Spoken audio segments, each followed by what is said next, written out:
Hi everyone.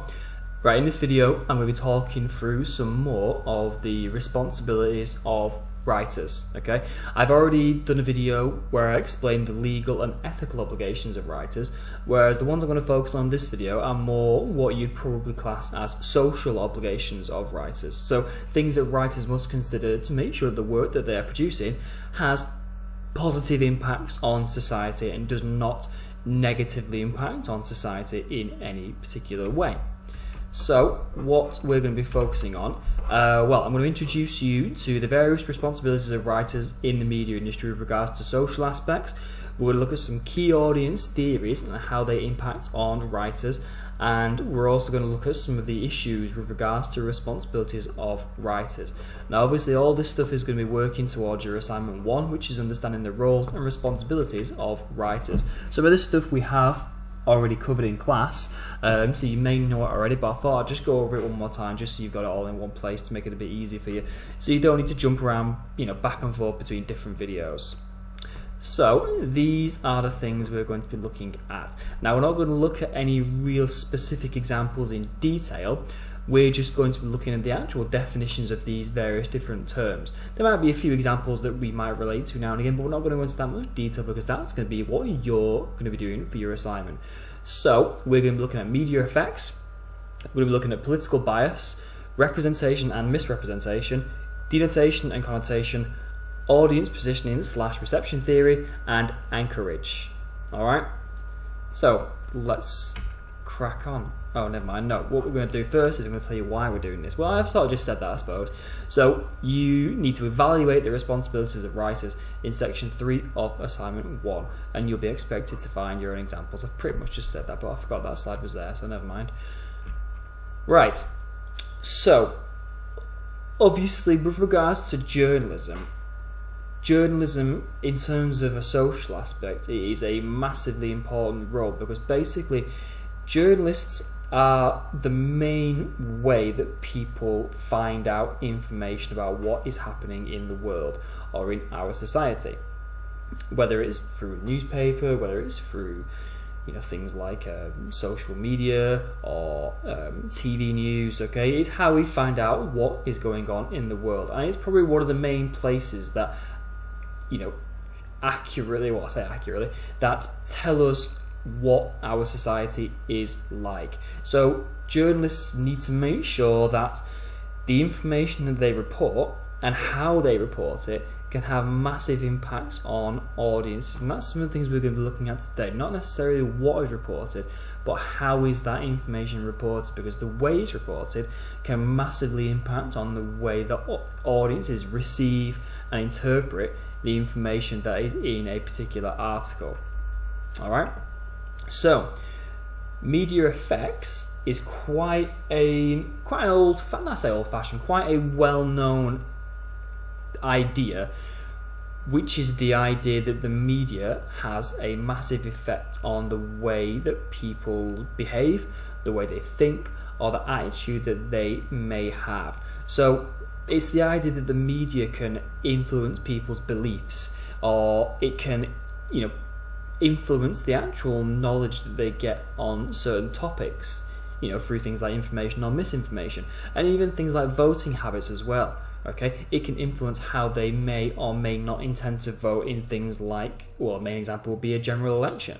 Okay, something like that. So with regards to media effects, there are a few different ideas that we are going to look at. So we're going to look at something called the hypodermic syringe, we're going to look at framing theory, we're going to look at knowledge gap theory, and cultivation theory. I think that's it. Yes, it is. So these are all to do with media effects. So the hypodermic syringe or needle, again, this is a little bit outdated now, and a lot of these things in media effects, you'd probably say that audiences are aware of that, but we'll come back to that a little bit later on. So the hypodermic syringe is known as the magic bullet. So it's basically the idea that when you see knowledge and information being provided by any media source, in this case we'll focus on a newspaper for example, the information to audiences is accepted and not questioned by the receiver. They read something in the newspaper, they believe it. They see something on the news, they believe that as well. They don't question it.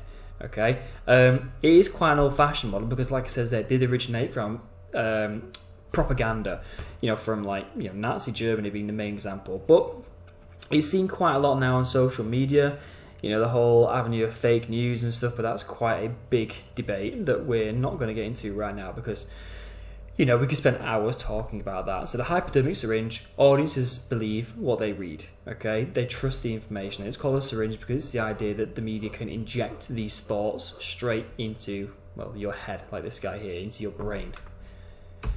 Okay, the next thing we're going to look at is the idea of something called framing theory.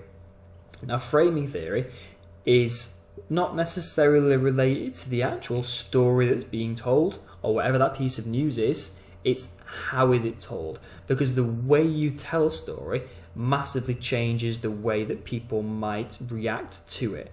Okay, so this is not quite to do with journalism, but it's quite a good example that allows you to understand what we mean by framing theory and the way that this picture has been framed to encourage audiences to feel a certain way.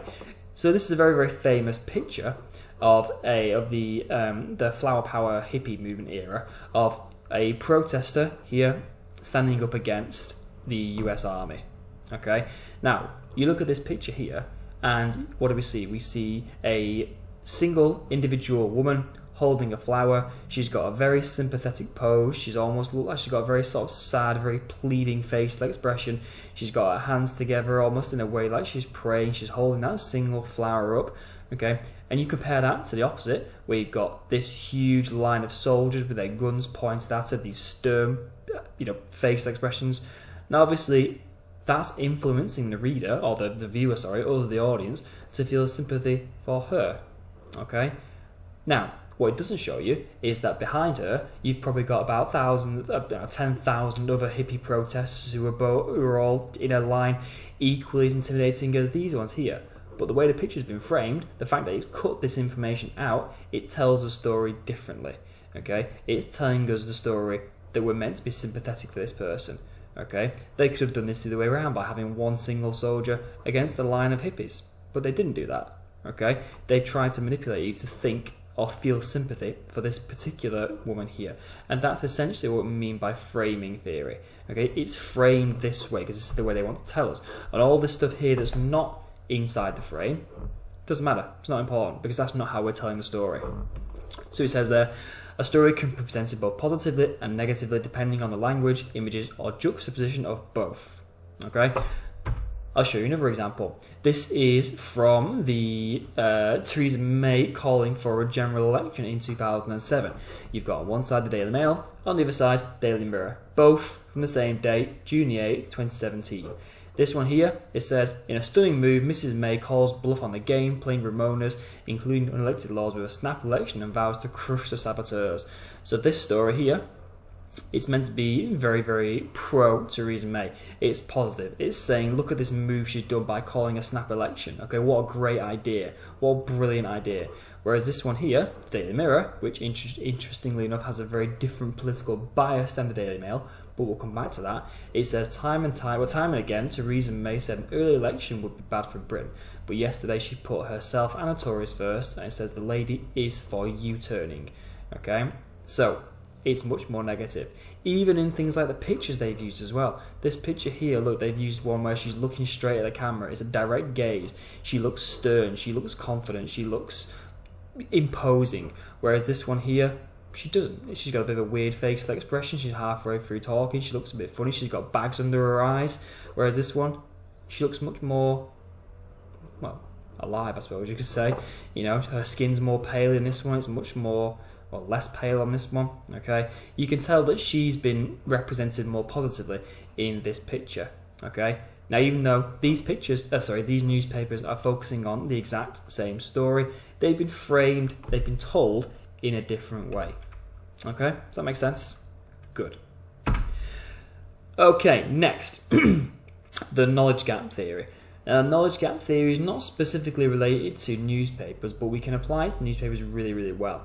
So it's the idea that the knowledge gap theory is the idea that there is a gap of knowledge between people from higher socio-economic backgrounds, so some people in like the ABC 1%, than there is to people from lower socio-economic backgrounds. And the lack of knowledge can be exploited by publications to promote their own agenda.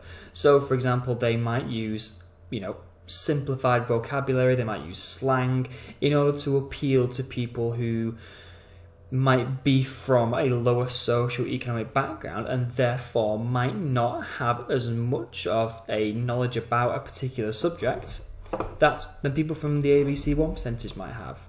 Okay, so you can see this one here. You can tell about how it's used terms mugged us off, because this is quite colloquial, it's quite slang. Okay, and it's the idea that people who may have less knowledge of a particular subject can more easily be exploited and, can be brought around to a particular publication's point of view. Okay.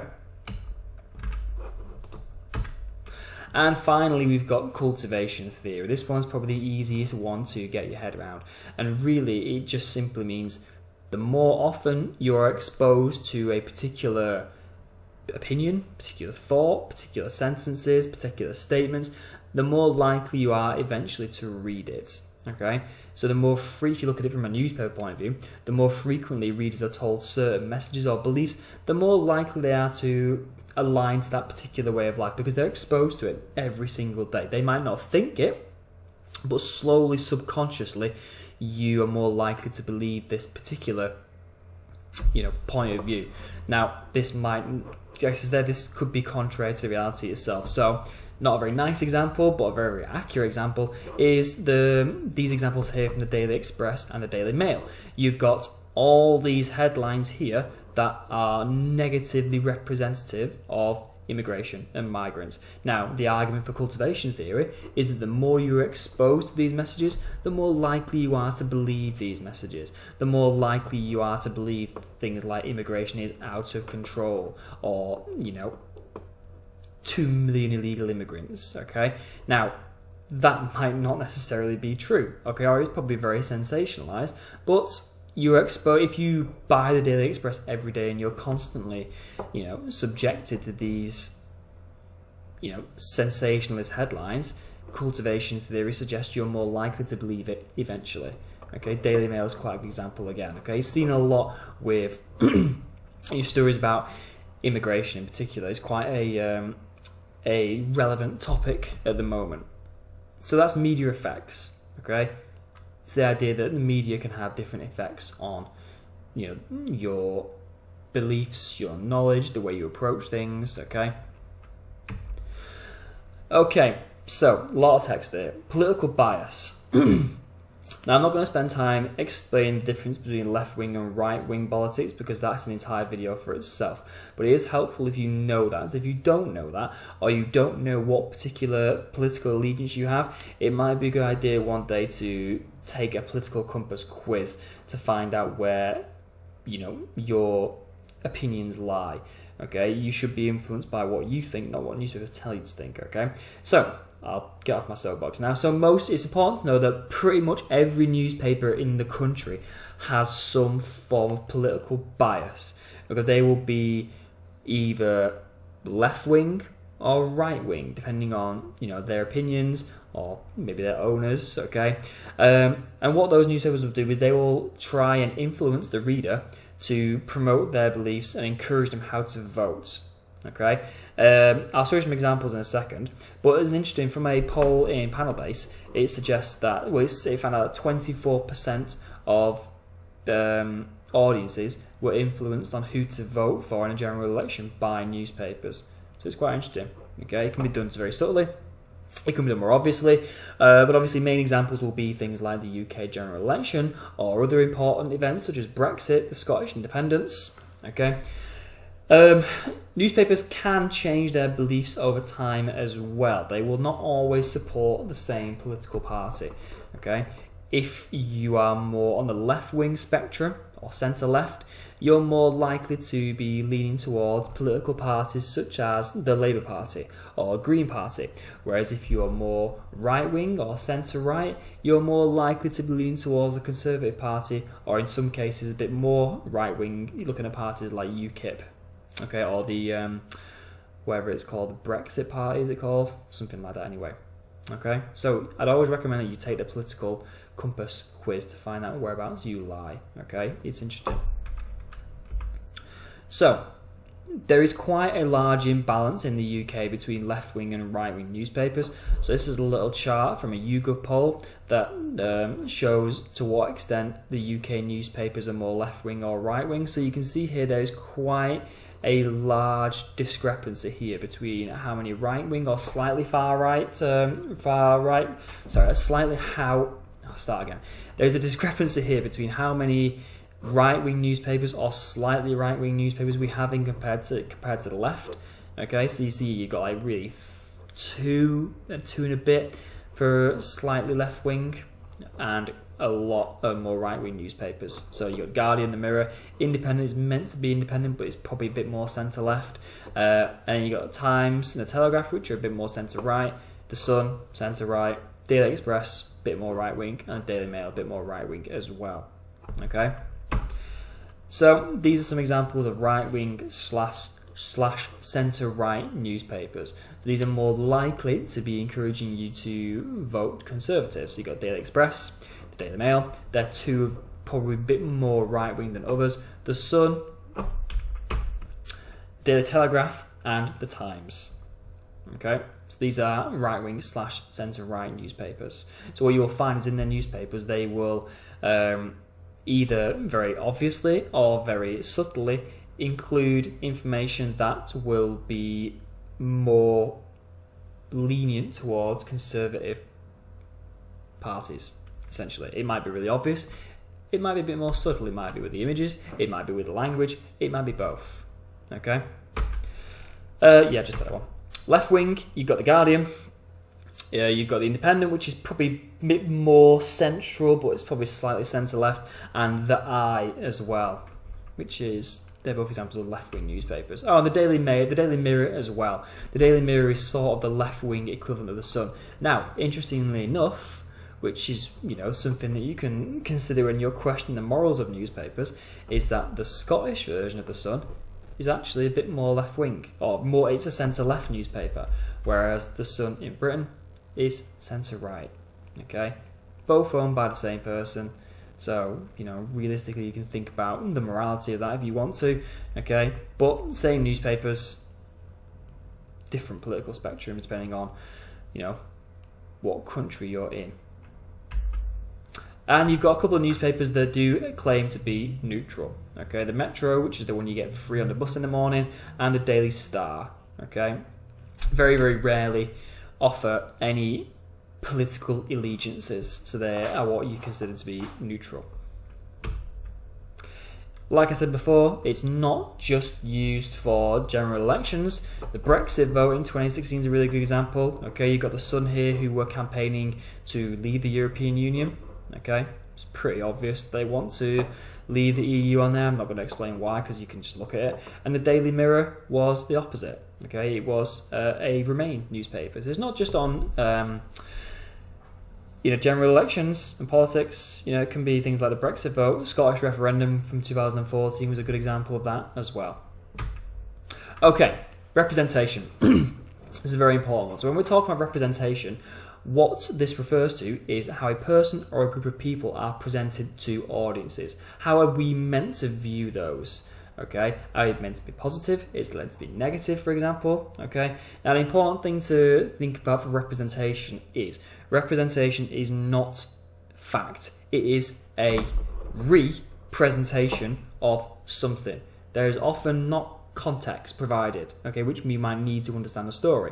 So a very common example could be, you might get a picture in the newspaper of some celebrity who is staggering out of a nightclub and they appear to be absolutely off their chops. Okay, and you get a picture of that and you might see a headline that says, this celebrity stumbles out of nightclub at 2 a.m. Okay, and they're represented as someone who is being out of control. They're represented as being probably very drunk, very sort of, off the rails, etc. Blah, blah, blah, blah.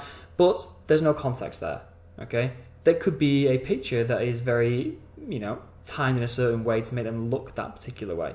Okay, it might not be accurate. There might be a context there. Okay, which can be misrepresentation. Okay, that's that would be an example that is, specific to an individual person. However, representation can be a massive issue in terms of groups of people. So we have often seen a lot of very negative representations of these particular areas in newspapers, and there were some of the examples that you're going to be looking at. So race and gender, especially gender. Okay, you look at something like this newspaper here from the Daily Mail, where Theresa May and Nicola Sturgeon, who's the leader of the Scottish National Party, were having a very important meeting on the impact of Brexit. Now, obviously, that's a very important subject, very serious subject. However, the Daily Mail chose to focus on the fact that they both have their legs out. Okay, now, in terms of representations of gender, you could look at that and clearly say that, it's representing women as being all about body image. Okay, same with the fact that you've got these two soap stars here in their underwear.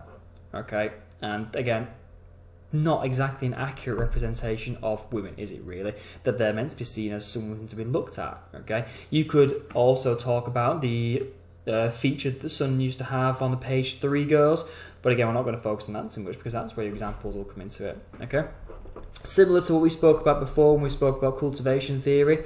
Okay, negative representations of immigration and migrants. Okay, and socio-economic class as well. These are all things that are often frequently represented quite negatively in newspapers. Okay, so it's often a misrepresentation. Right, this is an interesting one. So denotation and connotation. Now, when we're talking about denotation, especially in newspapers, realistically we're talking about the actual words itself that are used. So denotation is the literal thing that you can see. Okay, it could be an object, it could be a word, it could be anything. And connotations is what that thing could suggest, is what it could imply. What are the messages behind it? How could people read into it? So, a good example here would be the fact that this headline says migrants milking Britain's benefits. Now, obviously, the big word there is milking. Okay, now milking, obviously we know what the literal meaning of that word can be, but if you think about the connotations of the word milking, what it could suggest is it suggests things like taking without consent. It means it's, bleeding something dry. Okay, it's a much more aggressive word because of the connotations that they use. So the connotations of words can have massive impacts on the way people react to various newspaper headlines, especially in headlines. Okay, so connotations can completely change the meaning of something. If that says something like migrants, taking Britain's benefits, it's much less aggressive. But milking has those connotations. You get it there if you might see words like robbed.